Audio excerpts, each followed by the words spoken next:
খুদে ক্রিকেটারের সন্ধানে বাংলাদেশ ট্যালেন্ট হান্টে হাফিজের স্থান হয়েছিল সেরা ২০ জন স্পিনারের মধ্যে। খেলেছেন অনূর্ধ্ব-14 ও অনূর্ধ্ব-16 জাতীয় স্কুল লিগে। হাফিজ যেন প্রান্ত ছাড়িয়েছেন, নিজেকে পুড়িয়ে অসমাপ্ত কাজ সমাপ্ত করতে কষ্টের দিকে তাকাননি। দিনে প্র্যাকটিস করেছেন টানা ৫০০ বল, দৌড়েছেন কয়েক ঘন্টা, ক্লান্ত শরীরেও হার মানেননি কখনো। বিস্তারিত ডেস্ক রিপোর্টে। ক্রিকেটই আমার স্বপ্ন, তাই এই স্বপ্নকে বাঁচিয়ে রাখতে আজীবন পরিশ্রম করে যাব। হাফিজ যেন প্রান্ত ছাড়িয়েছেন, নিজেকে পুড়িয়ে অসমাপ্ত কাজ সমাপ্ত করতে নিজের কষ্টকে কষ্ট মনে করেননি হাফিজ। দিনে ৫০০ বল প্র্যাকটিস করেছেন, দৌড়েছেন টানা কয়েক ঘন্টা, ক্লান্ত শরীরেও দেহটাকে টান টান করে রেখেছেন সবসময়। জিততে চেয়েছেন নিজের সাথে নিজের দেওয়া চ্যালেঞ্জ। খুদে ক্রিকেটারের সন্ধানে বাংলাদেশ ট্যালেন্ট হান্টে হাফিজের স্থান হয়েছিল সেরা ২০ জন স্পিনারের মধ্যে। মংলার দিগরাজ শান্তিনগর আবাসিক এলাকার মধ্যবিত্ত পরিবার থেকে উঠে আসা এই ছেলেটার নামই হাফিজ। ছেলের স্বপ্ন ক্রিকেটার হবেন, কিন্তু মা বাবা সেটা চাননি।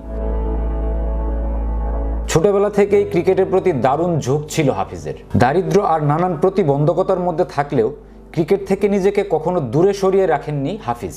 বাবা মা মংলা থাকলেও ক্রিকেট খেলার জন্য সে খুলনা নানির কাছেই থাকত। প্রতিদিনই নানান কথা আর বকাঝকা সহ্য করেছে হাফিজ, কারণ তার স্বপ্নই ছিল একজন ক্রিকেটার হওয়ার। তারপরও সে নিজের লক্ষ্যে অটুট ছিল। করোনার সময় সবকিছু বন্ধ থাকলেও বন্ধ ছিল না তার অনুশীলন। ফিটনেস ধরে রাখতে রোজা রেখেও দৈনিক অনুশীলন চালিয়ে গেছে হাফিজ। পরিবারের ইচ্ছে ছিল ছেলে পড়াশোনা শিখে সরকারি চাকরি করে পরিবারের দায়িত্ব নিবে, কিন্তু হাফিজ সবকিছু উপেক্ষা করে পড়াশোনার পাশাপাশি ক্রিকেট চালিয়ে গেছে। সে খুলনার প্রায় সবগুলো বয়সভিত্তিক দলে খেলেছেন, দেখিয়েছেন নিজের প্রতিভার ঝলক। অনূর্ধ্ব-14 ও অনূর্ধ্ব-16 জাতীয় লিগ খেলেছেন খুলনা লায়ন্স স্কুলের হয়ে এবং 2020-এ বাগেরহাটের অনূর্ধ্ব-18 হয়ে খেলেছেন। পারফরমেন্স ছিল চোখে পড়ার মতো। সবশেষ 2022-এ খুদে ক্রিকেটারের সন্ধানে বাংলাদেশ ট্যালেন্ট হান্টে হাফিজ স্থান পেয়েছিল সেরা 20-এ। কঠোর পরিশ্রমী হাফিজ একদিন খেলতে চান জাতীয় দলের হয়ে। আমি ছোট থেকে চাইতাম বড় হয়ে বাংলাদেশ জাতীয় ক্রিকেট দলের হয়ে খেলবো। নিজের সেরা পারফরমেন্স দিয়ে দেশ ও পরিবারের সম্মান অনেক উঁচুতে নিয়ে যাব। তাই শত বাধা থাকা সত্ত্বেও ক্রিকেট থেকে কখনো দূরে যায়নি। আমার পছন্দের ক্রিকেটার মেহেদী হাসান মিরাজ ভাই, তার মতো কঠোর অধ্যবসায়ী হয়ে ক্রিকেটকে সবসময় আঁকড়ে রাখতে চাই। ক্রিকেটই আমার স্বপ্ন, তাই এই স্বপ্নকে বাঁচিয়ে রাখতে আজীবন পরিশ্রম করে যাব ইনশাআল্লাহ।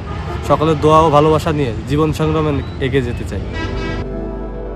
বর্তমানে রাজশাহীতে খালেদ মাহমুদ সুজন একাডেমিতে অনুশীলন করেন তরুণ এই অফ স্পিনার। তিনি পাশাপাশি করেন ব্যাটিংও।